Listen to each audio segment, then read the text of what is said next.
Giaresto sa National Bureau of Investigation Region 11 ang usa ka 34 anyos nga foreign national sa kasong child trafficking sa Davao City.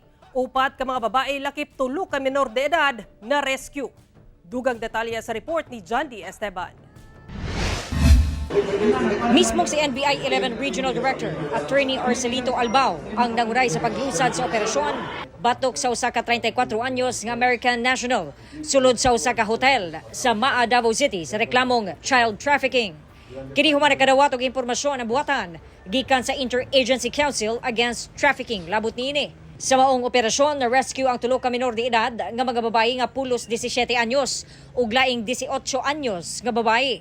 Gisuwayan sa GMA Regional TV 1 Mindanao kuha ang bahin sa suspect apan wala na kini mihatag og pahayag. Sir, how do you respond to the allegations against you? Maybe get a statement.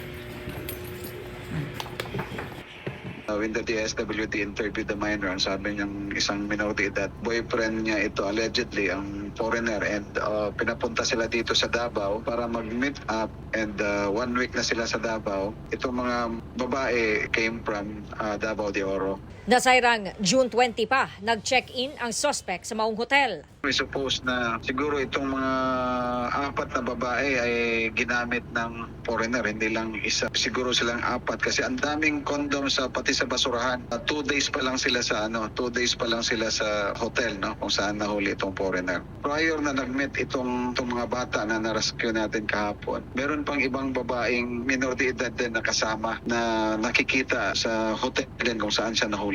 Nakuha usab daw gikan sa suspect ang recording device ug laptop apan ginasuta pa sa NBI 11 kung nalambigit ba kini sa pornography. Ang mga na-rescue nga menor de edad ana-ana sa kustodiya sa City Social Services and Development Office aron ipailawom sa psychosocial intervention. Mag-atubang og kasong child trafficking ug kalapasan sa Republic Act 7610 o Child Abuse Law ang suspect. Kauban si Jojo Solarte sa kamera, ako si John D. Esteban para sa 1 Mindanao.